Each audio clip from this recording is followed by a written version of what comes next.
All right, so I'm gonna dig some iron.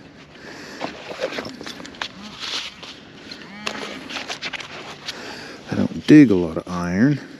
Try not to, but what the heck? I dig aluminum all day, so I found broken. Yep, here we go. I can feel that.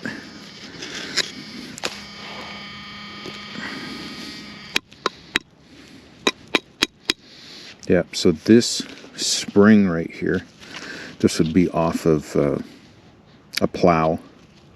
You know, you got the teeth of the plow, but they've got to be flexible. Otherwise, every time they'd hit a rock, they'd probably break off. So this is part of that system. I was just saying before I pull it out of the ground that I find a lot of, when I do dig iron in these fields, usually it's bolts and pieces broken off plows and different farm implements. So, but you never know. Where I'm at right now is a lot of Civil War troops. So, all right, on to the next. All right, so this is a 44, 48. It's in the plug. Pretty good number. It could be obviously aluminum, but I don't know. Right there. Right there. Doggone. I was going to say, that's a kind of a low number for a bullet. Right there. Dropped. What are you going to be, a 3-ringer? Yeah, it looks like a 3-ring mini ball. Beautiful.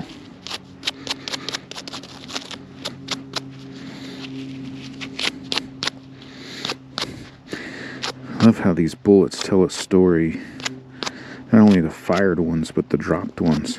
You know, could have been carved on. I found one. This one I just dug. It looks like it's like a game piece or something. A bullet that had been hammered out. But yeah, there you go. Nice little 3-ring mini ball. Alright, we'll keep going. There's more out here. Alright, I'm digging lead. So, just out of curiosity, so here it is.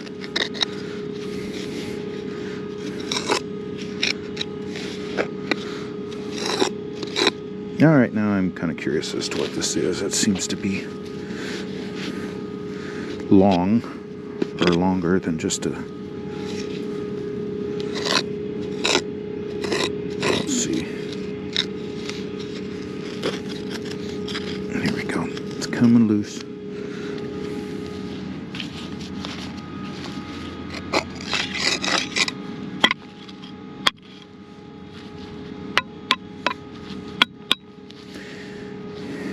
So it looks like it's some kind of a really hard or thick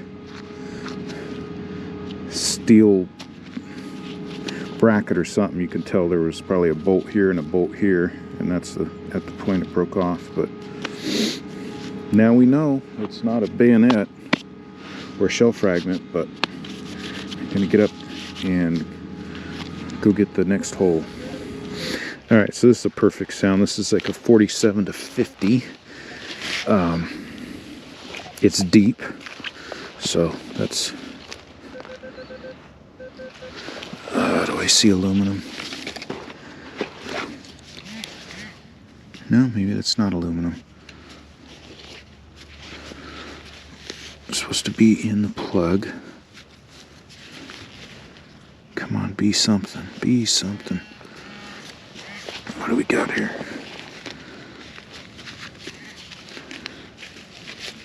Oh, there we go. Come on.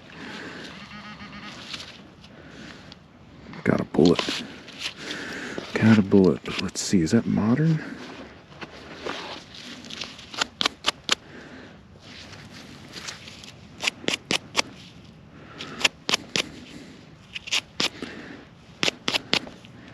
No, it's not modern, it's Civil War.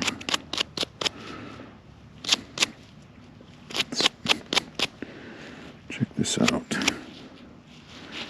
This feels different. This feels a tad bit smaller than the standard mini balls.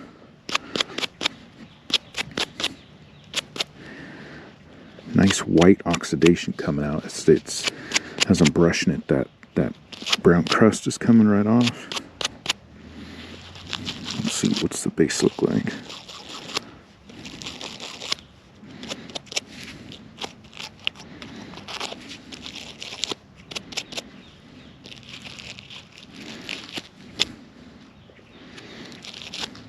Okay, base is different. Definitely different. Yeah, I don't know. I think I can identify this. I'll have to go look at the book, but what I'm seeing, it's 3 rings. Here, I'll pull out that other name. We'll compare it.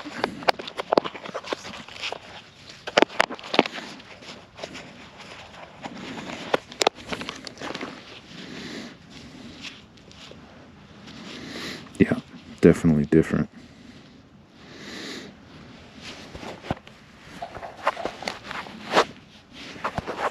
Yeah, definitely different. You can see this one is definitely bigger than this. This is a lot slimmer. The rings on this one are definitely different on the regular mini ball. So it's slimmer, it's got 3 rings, but they're definitely different. So that's cool. I'll be able to identify that. See, the bases are different too. The standard mini ball, the base is super deep, and this one is not as deep. So very interesting. We'll be able to look that one up, identify it, and see what it is. Hey, so this bullet right here, I measured it, I weighed it, I looked it up in my bullet book, and I can't really find exactly what it is. It's much smaller than a 3-ringer.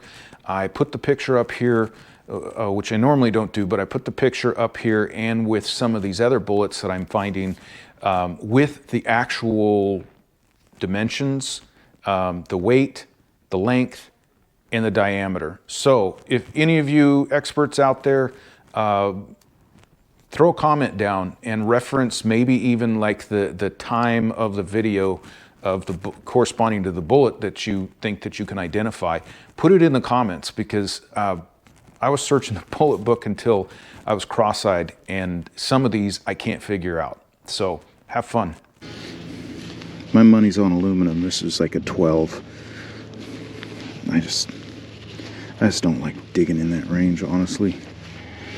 Yeah, you can get gold and things like that, but that's more than likely what it's going to be, is aluminum. So for what I'm looking for, honestly, if I'm not digging everything, I understand I could be missing relics. I get that. But I can also dig more holes in a day, because the name of the game is not digging trash. So if you can use your detector and not have to dig every single time your detector beeps, then you're ahead of the game. So that's why these machines have more functions than just beeping when it goes over some sort of metal. So yeah, when I'm looking for relics, I know there's iron, I know there's shell fragments, I know there's bayonets and things like that, which I would love to find.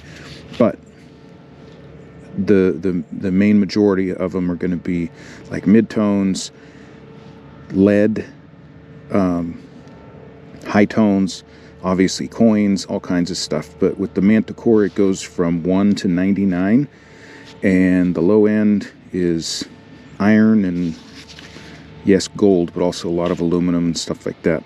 Aluminum is spread out through the entire thing. But for me, when I get to around a 25 on up, those are good signals. And this is what happens when you don't silence your phone. So, hey guys, so I'm out here detecting this field, and I get a phone call.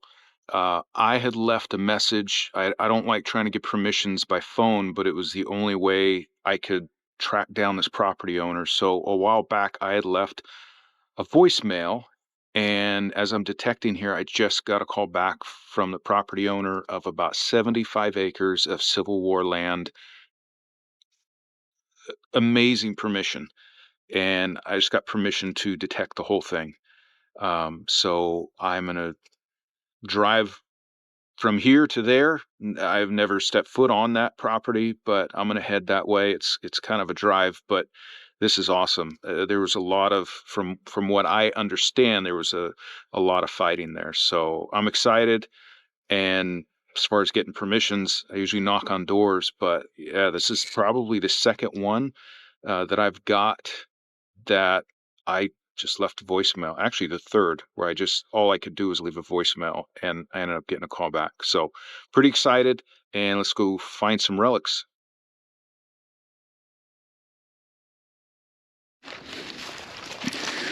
All right, guys, brand new permission. Yeah, this is just insanely good. Civil War land right here. I can't believe I got this property to detect. Corn was planted here. So as you can see, it's going to be pretty tough to swing a detector, but I know this place is going to be loaded with relics. So, new permissions. You know, you go to a place and you try to find out what happened there, what kind of activity in the past. You know, is it a farm? Was there, you know, a plantation, a battle, whatever kind of human activity. So like this, where I know that there's a large amount of Civil War activity and fighting right here. Until I come out here and actually start digging relics, to me, it's just a total unknown. Because you really don't know this. That's aluminum. Yeah. You know, that was almost 160 years ago, the Civil War. So,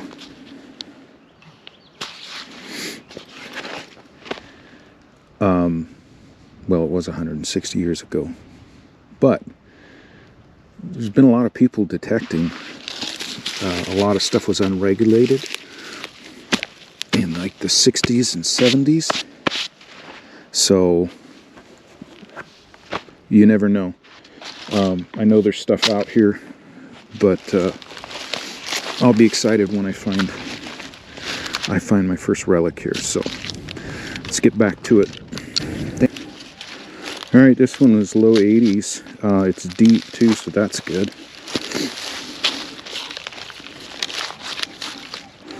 $78, $80.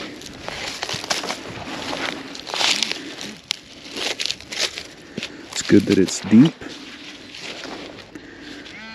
Oh, that's a coin. That looks like a dime.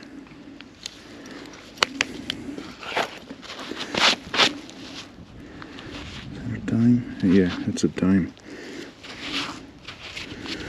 What's the date? 64 and earlier will be silver, but I don't think it's not gonna be silver. Not with this patina. 83. Oops.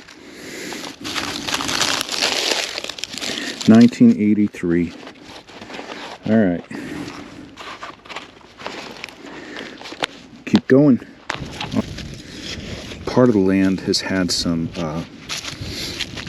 earth-moving equipment in here recently, so it's pushed around a lot of dirt. Not in all the areas, but just in a portion.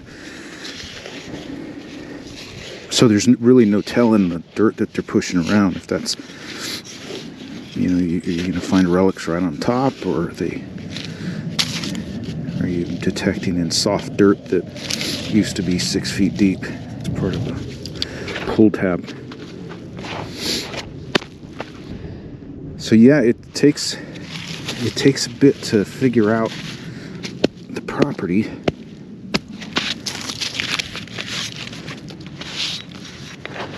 But after you put in the work, it's, you know, then you can show up and once you have it figured out, then it's more fun. But right now we're doing the hard work trying to figure out what's trash and what's treasure. So pretty darn good signal, 51, 53. This area has recently been logged. It's all been clear cut. So this is kind of at a base of a tree. And there really hasn't been a lot. It's not a real trashy area. So these trees, I don't think they were here during the Civil War. They were cut. They were clear cut to sell the lumber. And what I've been told is in this area they can. Look at that. That's going to be a Civil War bullet. Awesome. Look at that. Right at the base of this tree. But let me finish what I was saying. This was sold for the lumber. What I've been told is that if a field, let's say, is clear cut of all the lumber, they sell the lumber, they can replant, and those trees that they plant will be ready to sell for their lumber in about 20 years. So it's like every 20 years you can flip and sell your lumber. So 160 years ago, based on the information I have as to what happened right here on this property, I don't think this was woods right here. Could have been, but I know there were troops exactly where I'm at right now. So let's see what we got here. What kind of bullet are you? That's so cool. This is the first relic I found on this new property. That's crazy. I'm so glad that I found something. Alright, I'm going to keep looking. As you can see, this area right here, since it's recently been clear cut, like it gives me, I can get to it. Like probably a couple months ago when this was thick woods, all of this was inaccessible. You couldn't get to it, but now it's wide open. So let's go see what secrets this old forest holds. All right, base of this tree right here. I've got a good strong signal. If I could locate it, it's near the trunk of this old tree, but you got big old roots, like this big root coming off of it. And I'm still trying to locate that, where that target is, but if it's underneath roots, then that's pretty cool, because that tells you that at least it's got some age to it. But the detector was saying it's deep, but I'm not feeling anything on the pinpointer yet.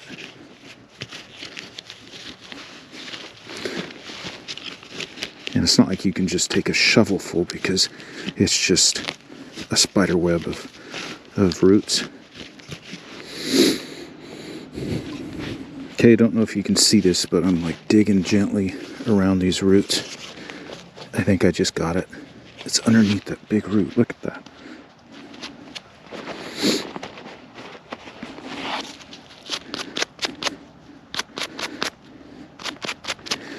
Okay, that's sweet. That's another one. So this, like I said, I don't know if this was here during the Civil War, but there's three trees clumped together here, two really big ones that recently cut down, and this bullet was underneath the big roots of it. you know, these trees could have grown after the Civil War, but what's odd is that just on the other side of this trunk right here, I dug another Civil War bullet just now underneath the roots. So that's interesting. This one's fired too. Hey, so I was walking by this. I didn't, at first glance, I wasn't even going to stop and pick it up. I assumed it was an A1 bottle, A1 steak sauce. But now that I pick it up, it says 30 on the bottom. And just the top, that looks like a really not A1 steak sauce, unless it's a really older version. But if you see the top on that, the screw top, it just looks older. I know there's a lot of bottle experts out there, but maybe I'll have to post this and see what it is. I don't know, maybe it is an old A1 steak sauce bottle, but it's definitely not modern, just the way that the neck, the threads on the neck is. So that's kind of cool. Hey, so this bottle right here, I almost didn't even pick it up. I was walking back to my truck, and I thought it was just an A1 steak sauce bottle. It's not. It's kind of in that shape, and you can see the threads on the neck. They're really far apart, and someone was telling me that the further apart the threads are, the older the bottle. Also, it's my understanding, I'm no bottle expert, but that the year that the bottle was made is stamped on the bottom of the bottle, which, you know, I found lots of bottles and they've got the year that they were made on the bottom. This says 30, so I don't know, is this 1930? It's not a vintage A1 steak sauce bottle because I looked those up and those bottles are clear. So if any of you bottle experts out there can help identify this, I'd appreciate it. Throw it in the comments, and I'm interested to see what you guys come up with.